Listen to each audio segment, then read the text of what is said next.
Selamat datang di podcast Beritanda, beragam info mata undaan, menyajikan beragam informasi kesehatan dan gaya hidup sehat. Bagi kanca sehat yang ingin mendengarkan audio file Beritanda, Anda dapat mendengarkan melalui Spotify. Kanca sehat juga bisa menyaksikan tayangan Beritanda di akun YouTube channel Rumah Sakit Mata Undaan. Kanca sehat, apakah kanca sehat termasuk orang yang sering menggunakan lensa kontak? Kira-kira dalam satu hari berapa lama nih penggunaan lensa kontaknya? Tahukah kanca sehat bahwa penggunaan lensa kontak dalam jangka waktu lama menjadi salah satu pemicu terjadinya peradangan pada kornea mata kita? Terutama jika lensa kontak yang digunakan tidak steril ya kanca sehat. Nah, bagi kanca sehat yang baru mendengar bahwa peradangan bisa juga terjadi pada mata kita, konten podcast Beritanda episode kali ini layak untuk disimak hingga akhir. Di episode kali ini yang berjudul Kupas Tuntas Peradangan pada Kornea, kita sudah kedatangan narasumber, Dr. Nur Alim, spesialis mata dari Subspesialis Infeksi Imunologi Rumah Sakit Mata Undaan, Surabaya.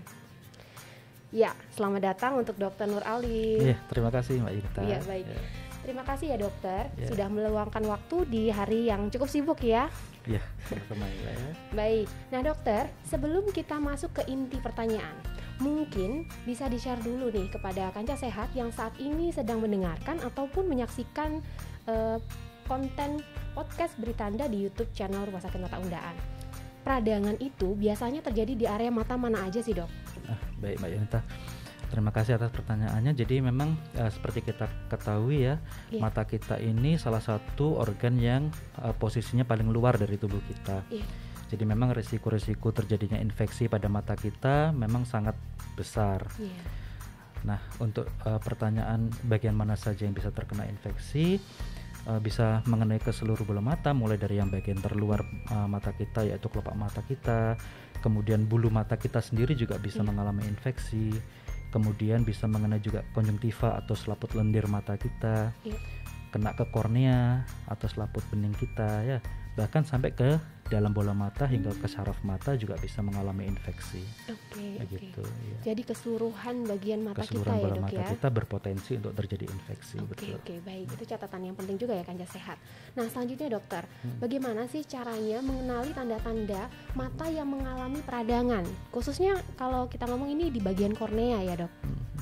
Baik, jadi memang kalau misalnya kita mendapatkan pasien dengan gangguan di korneanya, misalnya infeksi atau yang non infeksi, itu ada tanda-tanda penting yaitu trias kornea kita sebutnya. Yang pertama adalah nyeri jika melihat silau jika melihat cahaya atau istilahnya fotofobia. Kemudian yang kedua adalah epifora atau mengeluarkan air mata yang berlebihan, ya istilah kita rocoh itu ya. Nah kemudian yang selanjutnya karena nyerinya kelopak mata kita ini dengan tidak sadar inginnya menutup terus, itu namanya blefarospasme. Jadi pingin merem terus gitu. Nah, untuk menghindari cahaya masuk ke dalam mata kita supaya tidak silau seperti itu.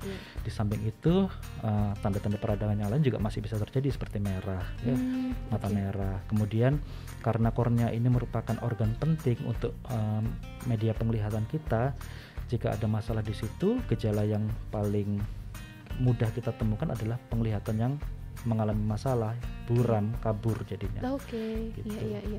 Jadi itu tadi ya gejala-gejala awalnya ya dokter. Betul. Jadi kanca sehat bisa dapatkan catatan khusus itu dari Dr. Nur Alim. Nah selanjutnya dokter, penanganan pada bagian mata pasien yang mengalami peradangan itu seperti apa ya di Rumah Sakit Mata Undaan? Jika memang ada pasien yang ternyata ditemukan ini bagian matanya itu mengalami peradangan atau infeksi, tahapannya seperti apa dokter? Baik, jadi jika kita mendapatkan pasien dengan peradangan atau infeksi pada kornea, kita harus mengetahui dulu. Ya sebelumnya saya jelaskan dulu bahwa peradangan atau infeksi kornea, peradangan kornea ini bisa terjadi karena infeksi ataupun non-infeksi. Nah itu kita bisa mengetahui kalau kita melakukan pemeriksaan klinis ya, dan ditambahkan juga pemeriksaan laboratorium ya. Jadi biasanya kita mengambil bagian tertentu dari mata yang terinfeksi atau yang mengalami peradangan tersebut, kita kirimkan ke lab, di situ dianalisa untuk mengetahui apakah ini ada mikroorganisme atau tidak. Oke. Nah, dari hasil pemeriksaan lab itu baru kita bisa melakukan treatment sesuai dengan hasil laboratoriumnya, apakah ini infeksi karena bakteri, karena jamur atau karena virus. Iya. Kita obati sesuai dengan hasil itu. Oh, oke. Gitu, ya. Jadi memang betul-betul sesuai dengan penyebabnya dulu ya, Dok, ya, Betul, penanganannya tidak iya. bisa asal sembarangan ya, Dok, Betul ya. sekali, Betul. iya, iya. Betul-betul harus didukung dengan tes laborat juga ya, Dok, ya. Betul. Ya, Kaca Sehat, itu tadi pertanyaan pembuka. Selanjutnya, kita akan mengajak Dr. Nur Alim, spesialis mata, untuk ikut memilah beberapa pernyataan dan menentukan manakah yang mitos dan manakah yang fakta. Mohon bantuannya ya, Iya, dokter iya, ya. oke. Karena memang banyak pernyataan yang beredar nih, dan kita perlu bantuan Dr. Nur Alim Kita untuk meluruskan luruskan ya, Oke, gitu. oke. Baik, yang pertama nih dokter, penggunaan lensa kontak terlalu lama dapat memicu terjadinya peradangan pada kornea. Ini mitos atau fakta, dokter? Oke. Sebelumnya mungkin saya mau jelaskan dulu perbedaan antara peradangan dan infeksi ya. Oke. Jadi kalau infeksi itu pasti ada sesuatu mikroorganisme yang masuk ke mata kita dan menyebabkan peradangan atau inflamasi. Tapi kalau inflamasi sendiri dia belum tentu ada infeksi. Oke. Jadi bisa karena penyebab yang lain seperti penyakit-penyakit bawaan, penyakit autoimun seperti itu, dia bisa mengalami inflamasi atau peradangan tanpa adanya infeksi. Oke. Nah, terkait dengan pernyataan tadi mitos atau fakta mengenai kontak lens, itu pun juga tergantung karena kontak lens itu jenisnya macam-macam. Ada yang namanya soft lens, ada yang hard lens, ada sekarang yang baru namanya scleral lens. Ya. Nah, itu juga penggunaannya berbeda-beda. Untuk soft lens dan hard lens ini biasanya kita pemakaiannya tidak boleh lebih dari 6 jam biasanya ya. Tapi kalau yang scleral lens ini biasanya bisa dipakai beberapa hari.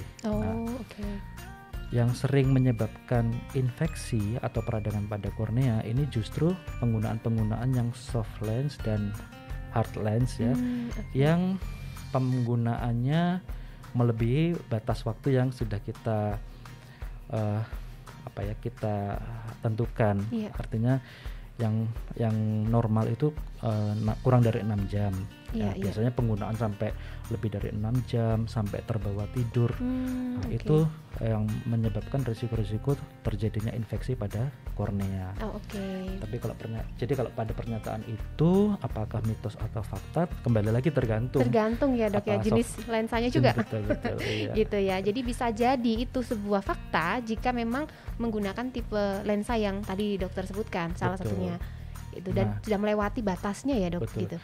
Jadi memang kita sarankan untuk pengguna soft lens sebelumnya berkonsultasi dulu dengan dokter mata.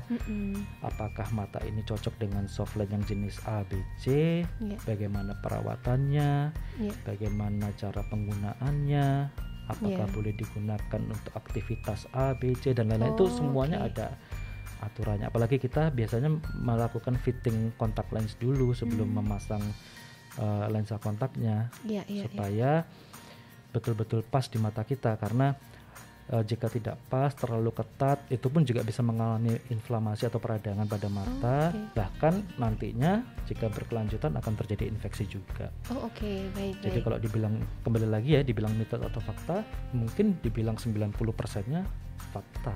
Bisa jadi 90% ya. Ini masih untuk di pernyataan yang nomor 1, Dr. Nur Alim 90% ini bisa jadi mengacu ke fakta. Baik, untuk pernyataan yang kedua ini, dokter. Peradangan mata ini dapat diobati dengan air mata buatan saja. Ini artificial tears mungkin maksudnya ya, Dok. Ini mitos atau fakta, dokter? Bisa jadi mitos, bisa jadi fakta juga, sama seperti yang tadi, tergantung penyebabnya. Ada beberapa penyakit peradangan pada kornea yang penyebabnya karena kesalahan penggunaan obat-obatan tetes mata, kesalahan meneteskan tempat atau posisi meneteskan obat tetes matanya, itu juga bisa membuat peradangan pada kornea atau kerusakan pada kornea. Nah, jika memang penyebabnya karena itu, memang kita cukup melakukan pengobatan dengan air mata buatan, tanpa harus menggunakan obat-obatan yang lain, dan menghentikan obat yang utamanya, obat yang menyebabkan luka tadi. Tapi jika penyebabnya kembali lagi ke arah infeksi, ke arah penyakit-penyakit yang bawaan seperti autoimun, itu tidak cukup hanya dengan menggunakan artificial tears. Harus menggunakan pengobatan pendukung, ya, antibiotika, antimikroba yang lain, atau bahkan penyakit-penyakit autoimun harus menggunakan obat-obat tertentu supaya dia bisa terkontrol peradangannya. Oke. Jadi masih di tengah-tengah juga ini dokter, ya, tergantung. Di tengah-tengah juga nih banyak di tengah. Kita lanjut di pernyataan yang ketiga dokter. Mengompres mata dengan handuk basah untuk mengurangi mata kemerahan akibat radang ini adalah saran yang bagus begitu ya. Mungkin maksudnya kita kompres aja dengan handuk basah itu bisa mengurangi kemerahan. Ini termasuk fakta ataupun mitos ini dokter? Ya, sebelum saya jawab, saya jelaskan dulu kemerahan pada mata yang dimaksud apakah dia peradangan atau dia memang terjadinya pembuluh darah yang pecah. Jika memang ini penyebabnya yang dimaksud kemerahan adalah pembuluh darah pecah, penanganan ini bisa digunakan. Ya, biasanya kita sarankan menggunakan kompres dingin untuk menghentikan perdarahannya. Tapi kalau misalnya dia berhubungan dengan peradangan, ini mitos. Artinya salah kalau kita menggunakan kompres untuk mengobati peradangan. Ya, apalagi nanti terjadi infeksi. Peradangannya karena apa? Peradangan terjadi karena infeksinya. Justru kita menggunakan kompres itu kita tidak tahu kompresnya seperti apa, airnya seperti apa, ada kumannya di situ. Dengan kondisi kornea yang terluka, si kuman bisa masuk ke luka kornea itu dan mengakibatkan infeksi. Jadi di sini saya bilangnya mitos ya, karena justru malah harus hati-hati menggunakan handuk basah untuk mata yang sedang radang ya dok ya. Baik, kita lanjut ke pernyataan yang keempat nih dokter. Peradangan pada kornea artinya itu terjadi pendarahan di area mata. Apa betul seperti itu dokter? Ini berkaitan sama pertanyaan sebelumnya sepertinya ya. Jadi pendarahan atau perdarahan pada area mata itu kita sebutnya dengan subconjunctival bleeding atau perdarahan di bawah selaput konjungtiva. Itu tidak berhubungan dengan peradangan sebetulnya. Itu berhubungan dengan trauma. Artinya pembuluh darah di mata kita mengalami terjadi pecah di pembuluh darahnya sehingga muncul perdarahan. Ya. Sedangkan peradangan tidak ada sama sekali istilahnya pembuluh darah yang pecah. Ya, dia memang hanya mengalami pelebaran pembuluh darah aja sehingga matanya merah. Jadi ini dua kondisi yang berbeda sih. Jadi kalau seperti itu mitos ya dok ya. Ini kali ini yakin sekali nih dokter Alim ya. Nah, untuk pertanyaan yang kelima nih dokter, pernyataan ya, orang dengan radang pada bagian kornea ini dapat berisiko terjadinya infeksi atau ulkus kornea ya istilahnya ya dokter ya. Ini mitos atau fakta dok? Ya, peradangan pada kornea itu sebetulnya diawali dengan keratitis dulu. Keratitis itu berarti dia belum ada kerusakan di lapisan tengah dari kornea. Jadi luka yang terjadi hanya di superficial atau di permukaan korneanya saja. Tetapi diawali dari infeksi di permukaan. Jika penanganannya salah, bisa mengalami ulkus kornea juga. Jadi bagian tengah kornea hingga ke dalam hingga bisa menyebabkan bola mata rusak, ya itu bisa terjadi kalau memang penanganannya tidak baik, tidak benar gitu. Jadi di sini orang dengan radang dapat berisiko terjadi infeksi ulkus kornea. Fakta ya, resikonya ada dokter ya. Jika pengobatan tidak baik. Jika tidak ditangani dengan benar juga ya dok ya. Baik, Raja Sehat, kita lanjutkan ke pernyataan selanjutnya. Nih, ulkus kornea hanya dialami oleh anak-anak karena mereka kurang dapat menjaga higienitas dokter. Ini mitos atau fakta dok? Pertama, dari sisi usia itu mitos. Jadi ulkus kornea tidak hanya dialami oleh anak-anak. Semua usia bisa mengalami ulkus kornea.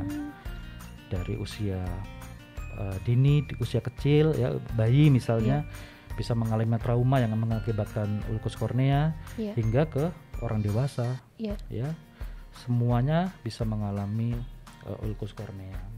Tapi di sini ada faktanya, yaitu kurang menjaga higienitas. Iya. Nah, itu bukan hanya pada anak-anak, Iya. pada semua orang, pada semua usia. Iya. Jika dia tidak bisa menjaga higienitas dari bola mata atau dari tubuhnya, Iya.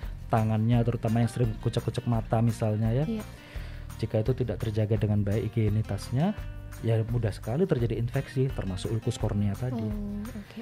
Jadi ada yang mitos, ada yang fakta. Ada yang mitos, ada yang fakta dari Anak-anak pernyataan selanjutnya. mitos, tapi higienitas fakta. Oke, betul ya. Oke, ini 50-50 ya, Dok ya. Iya, iya. Oke. Selanjutnya di pernyataan ketujuh, mengeluarkan sekret dan air mata berlebihan merupakan tanda-tanda adanya peradangan pada mata. Ini sempat disampaikan di awal tadi ya, Dok ya, tentang mengeluarkan air mata berlebihan. Iya, Ini iya. salah satu tanda-tanda peradangan, mitos atau fakta, Dokter? Kalau peradangan pada mata secara umum ya, Iya. itu fakta.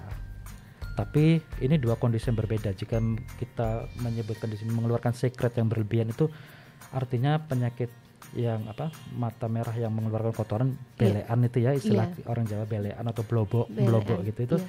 Itu peradangannya pada selaput lendir mata atau konjungtiva, atau yang disebut penyakitnya konjungtivitis.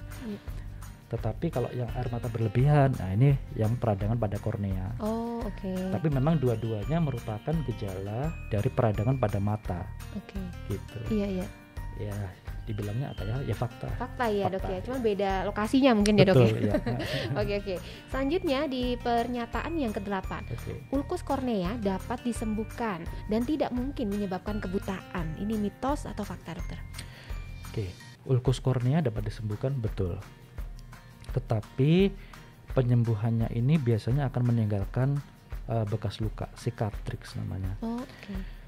Seperti yang saya jelaskan di awal tadi, bahwa kornea ini merupakan media penglihatan, di mana kornea ini sebetulnya sifatnya jernih.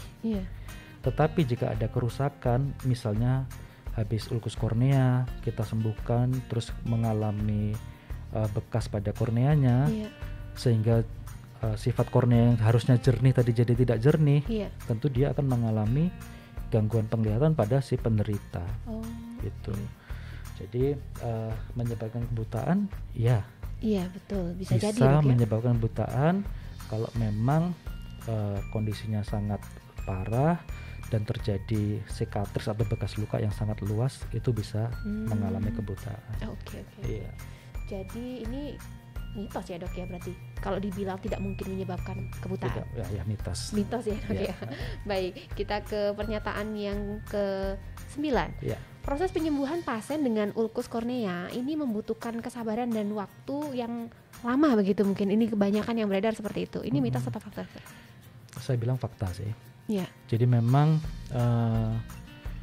biasanya pasien-pasien yang kita rawat di sini dengan ulkus kornea setidaknya itu membutuhkan waktu lebih dari 2 minggu untuk pengobatan.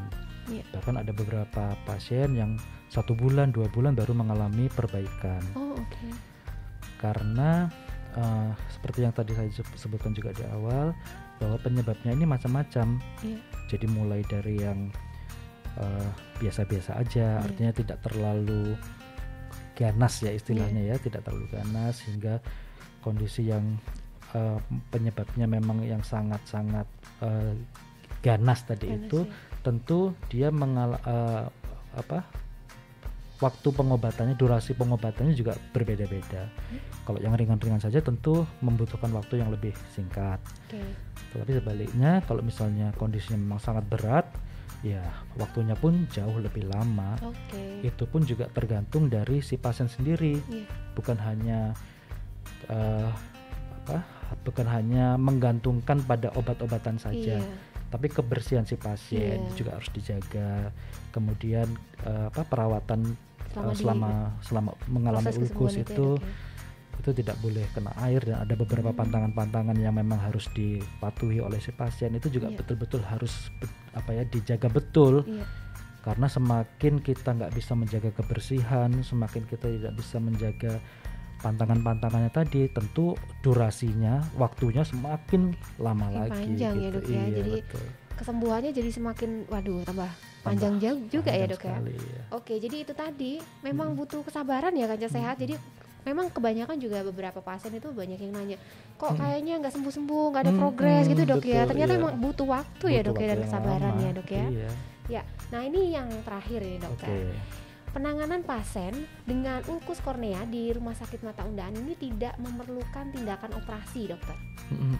Ya, jadi terkadang memang tidak diperlukan tindakan operasi untuk pasien-pasien dengan kondisi ulkus kornea. Ini mitos atau fakta? Dokter? Terkadang tidak perlu tindakan operasi. Terkadang ya, ya betul, fakta. Oh fakta ya dok ya. Fakta. Ya. Tetapi perlu diingat juga bahwa ulkus kornea ini bisa mengalami kerusakan jaringan kornea tadi. Sampai bola matanya bisa mengalami kerusakan. Ya, istilah kita perforasi atau korneanya itu lubang bolong. Nah, kalau terjadi kondisi seperti itu, kita harus melakukan tindakan operasi. Ya, tindakan operasinya bisa melakukan tindakan penembelan. Dan jika memang penembelannya sudah dilakukan dan berhasil dengan baik, bisa kita lanjutkan dengan pencangkokan kornea, cangkok kornea. Untuk ya setidaknya kita mengembalikan ya sekian persen lah dari penglihatan yang tersisa akibat kerusakan kornea tadi itu. Oke.